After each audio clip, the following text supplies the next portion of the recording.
چاند اس کو کوشش کرنی چاہیے کہ ہم خود دیکھیں، لیکن چونکہ آج کل ہماری گورنمنٹ کی طرف سے باقاعدہ اس کے لیے ایک ادارہ ہے، اور ایک تو پوری ایک ملکی سطح پر کمیٹی ہوتی ہے، اور پھر اس کے ساتھ ساتھ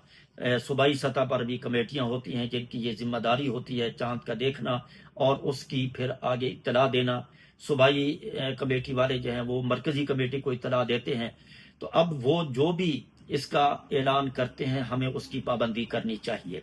اس کی خلاف ورزی کرنا وہ مناسب نہیں ہے، یہ بالکل غلط ہوگا۔ ظاہر ہے ان کو بھی پتہ ہے یہ الحمدللہ اسلامی ملک ہے، اور ان کو پتہ ہے کہ ہم نے اگر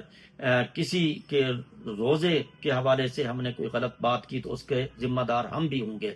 تو وہ بھی پوری ذمہ داری کے ساتھ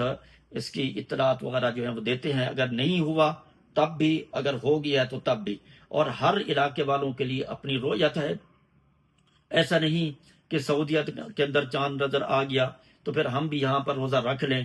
نہیں، بلکہ ہمیں اپنے علاقے کے رؤیت کو مد نظر رکھنا ہے، اور اسی طرح سے دیگر علاقہ کے جو لوگ ہیں ان کو اپنی رؤیت۔ ہاں البتہ ایک ملکی سطح پر جس طرح ہمارا یہ ملک ہے، اس کے 4 صوبے ہیں، پھر اس کے ساتھ کشمیر گلگت کا علاقہ ہے، یہ سارا ایک ہی شمار ہوگا۔ تو یہاں سے اگر اعلان کیا جاتا ہے کہ چاند دکھائی دیا ہے 29 تاریخ کو، تو ہمیں سب کو تسلیم کرنا چاہیے، اور اگر یہ اعلان کیا گیا ہے کہ بھی چاند دکھائی نہیں دیا گیا تو پھر ہمیں سب کو اس بات کو بھی تسلیم کرنا چاہیے۔ اس میں اتفاق رکھنا چاہیے، اختلاف نہیں کرنا چاہیے۔